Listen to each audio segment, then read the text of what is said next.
Bonjour, bonsoir à toutes et tous et bienvenue dans cette chronique audio sur le film Once Upon a Time in Gaza de Tarzan et Arab Nasser.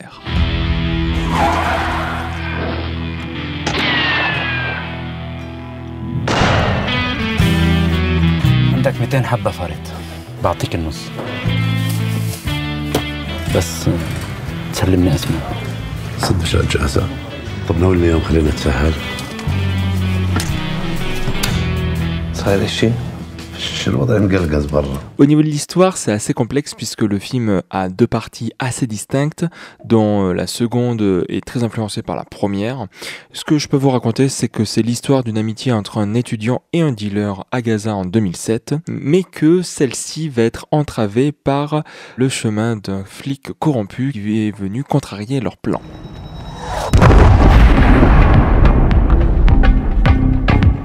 تعرف منيح اني مش خاين وشغلك ماشي منيح وما حدش دريان فيك. وقت الجد بطل في عقل. La forme que va prendre cette chronique est assez particulière parce que ça va être à la fois une chronique et une critique entrecoupée d'une interview que j'ai pu faire avec un des deux frères, donc à savoir du coup ici Arab Nasser, qui parfois va parler en français, parfois en anglais, parfois en arabe. Donc voilà, cette chronique est assez particulière, mais parce que le film l'est tout autant.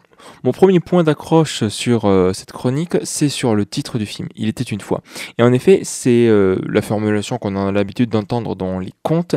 Et ici, c'est pas tant que le film va adopter l'esprit du conte que plutôt l'esprit d'un souvenir. Il y a une phrase qu'ils disent dans le dossier de presse que j'aime beaucoup, c'est « Les événements d'hier, avec toute leur douceur et leurs amertumes, peuvent devenir de simples souvenirs le lendemain ou se transformer en une douleur plus profonde. La vie à Gaza se trouve être tellement dure que d'une journée à une autre, malheureusement, la vie peut cesser. C'est pour ça que du coup le film adopte du coup cette formule du passé parce que pour eux, ce film c'est plus qu'un conte, c'est une construction de souvenirs, que ce soit leurs souvenirs à eux ou des gens qui se trouvent encore là-bas. Et pour poursuivre cette idée, j'ai voulu revenir avec lui sur une phrase qui était dite durant le dossier de presse que j'aimais beaucoup, à savoir l'idée de faire plus qu'un film, mais une véritable archive cinématographique de Gaza. Et je vous laisse écouter sa réponse où il développe un peu plus cette pensée.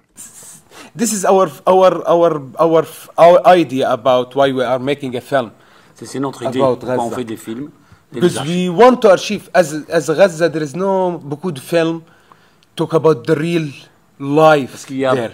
peu de films qui parlent de la réalité, de la vie. Always à the Gaza. cliché or Souvent the des exagere or there is agenda on exagère. behind. Yeah. question That's why d'agenda. always the people there are different vision of Gaza. What you know about Gaza, not as what he know. But because Plusieurs visions from de where? Gaza. يعني Donc, chaque vous savez, channel it différentes- give you something different. BFM Chacun a sa give vision you de something Gaza, then ça. different 5, then different France 4 or all they have their agenda, their way, their what they want to say behind. Chacun a son the agenda, Gaza. chacun But the real feeling, the real cherche life, à dire ce qu'il a there, envie de dire. nobody know it. Me, I know it because Mais la I'm réalité there, n'est pas là, grandi elle est there, là-bas. absente. Moi, je la connais parce que je viens de là. Until now we don't have archive of Gaza in cinema, not in documentary there is a lot, but archive Pour of le moment, cinema. on n'a pas d'archives de cinématographiques. That's concernant Gaza. why our pleasure in the cinema, me and Tarzan, to create these details Voilà, donc notre plaisir, notre joie avec mon frère, and to archive it. c'est donc de créer ce cinéma et d'archiver tout ça. Sometime I can show you details in the frame, you never give attention of it. Et parfois, j'aimerais vous montrer des détails que vous pouvez passer, qui, pour vous, ça peut But passer we inaperçu. put it because we know it, me and Nous, Tarzan, avec Gazawi, mon they frère, know on les it. connaît. Le Gazawi, l'homme de la rue, connaît. These C'est ce qu'on details, cherche I want to, à because inclure. I want to look at it after 100 years and to find the details. Parce que 100 ans plus tard, ces détails, il est intéressant de retrouver ces détails-là. The street, Par rapport how à la we vie, choose à the la réalité street, des Gazaouis. the decor, the accessoires, the Ils clothes, choisissent donc les vêtements, the food. la rue, la nourriture. This is etc. Gaza. Ça, c'est Gaza. Et c'est selon moi une des clés de compréhension du film, c'est que ce film est prévu pour être comme une sorte de documentaire, d'œuvre et donc d'archives, comme il le disait, pour les générations futures, pour montrer que la vie à Gaza, c'était ça. Plus que cette idée, cette vision qu'ils ont, est venue aussi s'immiscer au niveau des personnages. Donc les trois personnages principaux, à savoir l'étudiant, le dealer et le flic, et ben c'est un mélange un petit peu de toutes les connaissances. C'est inspiré par des gens qui connaissent des vies qu'ils ont vues là-bas. Et justement, je parle de mélange parce que le film, c'est pour ça que c'est assez dur de pouvoir en parler, je trouve, clairement, tant il bouillonne d'idées. C'est un film avec un mélange de genres. On peut tantôt être dans la comédie, que dans le thriller, que dans, du coup, le pamphlet politique, une sorte de mise en abîme, parce qu'à un moment, il y a un tournage de film, on est dans du pastiche par instant. Et donc, justement, à travers ces personnages et à travers ce mélange de genres, l'objectif des frères Nasser, c'est de montrer qu'il y a une multitude de vies, il y a une multitude de personnes qui se trouvent à Gaza, et que Gaza ne devrait pas être réduit qu'aux images qui nous viennent instantanément, que ce soit par rapport au conflit, au génocide, mais que, comme n'importe quel autre endroit ailleurs sur Terre, Gaza, c'est avant tout des habitants, et des habitants qui mènent chacun une vie différente. Puis bon, comme vous avez pu m'en entendre reparler aussi du coup, en résumant, l'étudiant, le dealer et le flic, et ben oui, c'est vrai qu'une des sources d'inspiration, j'en ai pas parlé dans le mélange de genres, mais c'est bien évidemment un petit peu le western. Et il le cite plus ou moins dans Once Upon a Time in the West, le film de Sergio Leone, et bah l'autre film de Sergio Leone, c'est bien sûr Le Bon, la Brute et le Truand. Et c'est ça qui est assez intéressant, comment ce film en fait va s'inspirer des codes des autres pour ensuite se le réapproprier et créer ce film vraiment unique. Avant d'aller un petit peu plus loin sur la question politique du film et du coup par rapport au ressenti que certains ont pu avoir, j'aimerais juste parler de quelques points techniques qui m'ont plu. Alors tout d'abord, c'est quelque chose qui va accompagner tout le film, c'est la musique.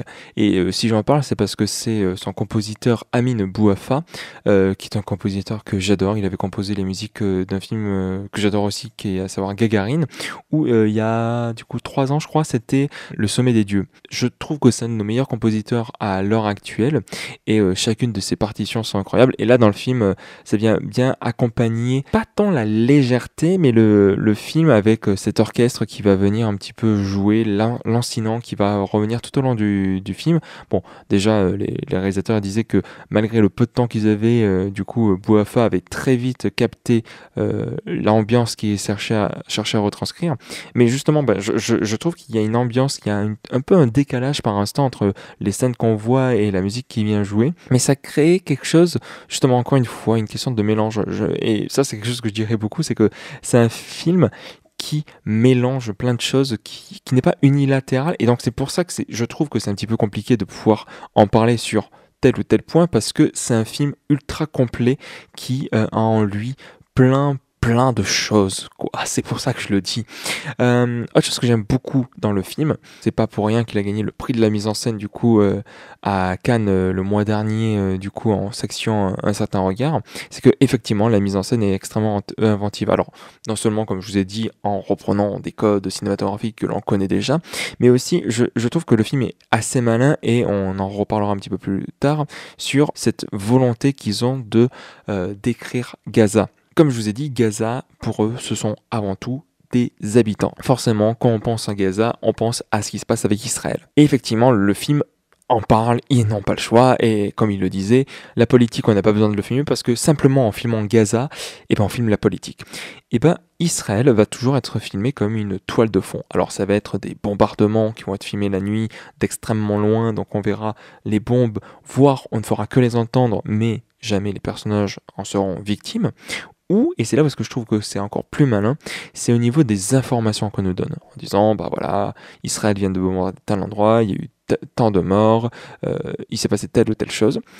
Toutes les informations que nous, spectateurs, nous pouvons capter, essayer d'attraper à droite à gauche, c'est à travers des bouts de papier, que ce soit le journal qui va être posé simplement sur un bureau, ça va être le journal télévisé en fond, ou ça va être aussi un personnage qui va manger un kebab, manger un sandwich, et le bout de papier qui sert, c'est une information sur Israël. Et ça, je trouve que c'est plutôt malin, parce que ça ne veut ni effacer ce qui s'y passe, ni lui donner trop d'importance. Et ça va jusqu'à un point où la date n'est pas choisie au hasard, ça se passe en 2007. 2007, pour donner juste un petit peu de contextualisation, c'est la victoire du Hamas aux législatives, et c'est à ce moment-là où Israël a renforcé son blocus sur la bande à Gaza. certains reprochent le film de ne pas être explicite sur ce qui se passe en Palestine, le génocide qui a lieu à l'heure actuelle et toute la situation qu'on entend parler depuis bientôt 2 ans. Sauf que c'est pas le cas. Mais le film en parle quoi qu'il advienne. Et en dehors de tout ce que je vous ai dit, un des autres points sur lesquels je peux me baser, c'est que l'écriture, du coup, qui s'est fait à 2 entre Tarzan et Arabe, eh ben, elle s'est fait avec 2 autres personnes. Alors, il y a Marie Legrand, mais surtout, il y a Amer Nasser, un de leurs frères, qui était toujours à Gaza au moment de l'écriture et qui leur a aidé à collaborer avec eux. Je vous laisse écouter ce qu'il dit. Also, he's living in our eyes in Gaza. And you know, there is a people, they catch the over. Alors, il a le côté logique de dire They catch the humor. Il a une démarche logique. And this il is était à not Gaza. everybody. C'est presque ses yeux à lui qui sont là-bas, parce que lui, il est en exil. He have a taste. Cette équation qui He a have a fonctionné. taste. He understand and he never outside Gaza. He's in Gaza. He developed himself in Gaza. Voilà, il a évolué à Gaza. And since Gaza, mon amour, it was the first time we discussed together. Lorsqu'il y a eu le film Gaza, mon amour, ils ont discuté donc ensemble. Yeah, and he helped us a lot. Il leur a donné un précieux Consolation coup de main. wise, yeah, he helped us a lot in Gaza, mon amour. And we decided in this film to go with him again, and he enriched the film. Donc also. il a enrichi le dernier film. Yeah, and the next one we are writing it together. Et le prochain film, on va écrire le scénario Ouais. ensemble. Ouais. Ça vient nuancer ce que je disais, c'est pas seulement l'écriture de souvenirs, mais c'est aussi une écriture qui mélange les souvenirs et un regard actuel. Et pour aller encore plus loin au niveau de l'écriture, une anecdote que Arabe Nasser nous a racontée au cours de l'interview, c'est que l'écriture s'est finie le 6 octobre. Le 6 octobre 2023, à la veille des événements du 7 octobre. Bon, effectivement, quand les événements sont arrivés, ils ont mis en pause et pendant 5 mois, ils n'ont pas retouché au scénario. Lorsqu'ils ont voulu y retourner, ils ont décidé de ne rien changer. Leur objectif, encore une fois, c'était de se concentrer sur les habitants qui se trouvent à Gaza. Parce que, bon, je n'ai pas vu le reste de leur film, mais je sais que c'est quelque chose qui leur tient à cœur. Gaza, c'est pas que le génocide, ce n'est pas que cette guerre, ce sont des gens qui y vivent et des gens qui veulent vivre librement. Et ça, c'est aussi pour répondre à une injonction à laquelle ils se sentent un petit peu mal. Ils ne veulent pas partager ce sentiment que être palestinien, c'est obligatoirement être une victime et qu'ils ont un devoir. Certes, filmer Gaza, pour eux, c'est avant tout une passion et pas une sorte d'obligation. S'ils parlent de Gaza, c'est parce que c'est ce qu'ils connaissent le mieux, c'est ce dont ils ont le plus envie de parler, montrer la vie telle qu'elle s'y trouve par les habitants. Je finirai en citant une phrase du dossier de presse que j'ai beaucoup aimé et qui, je trouve, permet de bien conclure du coup cet épisode. Faire du cinéma à Gaza, c'est comme la mission d'un combattant de la résistance. Les outils sont différents, mais le but est le même. Et je pense que ça résume plutôt bien le film. Alors voilà, c'est sur cette note que va se finir cet étrange épisode où j'ai autant parlé de politique que de cinéma, que je me suis concentré un petit peu plus sur la création dans un contexte assez particulier. J'espère que vous irez voir le film, voire vous en sortez et que celui-ci vous a plu. Si vous ne l'avez pas vu, eh ben, je ne peux que vous encourager à le découvrir en même temps que un autre film qui sort le même jour et dont j'ai fait une interview, Amélie et la métaphysique des tubes. Alors là, on est vraiment sur 2 salles, 2 ambiances. Mais voilà, c'est la fête du cinéma, donc essayez, pourquoi pas, de regarder ces 2 films, profitez-en, ça vaut vraiment le coup. Merci d'avoir écouté cet épisode jusqu'au bout. Si celui-ci vous a plu et que vous nous découvrez, n'hésitez pas à vous abonner pour écouter du coup les autres épisodes que l'on fait autour des films. Nous, pour les abonnés fidèles, on se retrouve la semaine prochaine pour le premier épisode de la conclusion de cette nouvelle saison avec évidemment la programmation plein air de la Cinémathèque de Toulouse. Je pense n'avoir rien oublié, donc en attendant que l'on revienne, bien, allez voir des films et surtout n'oubliez pas, Free Palestine. Merci beaucoup et à bientôt. Salut. يعني هالحين نقدر نقول انه عندنا هوليوود يعني بنقدر نقول انه عندنا غزة وود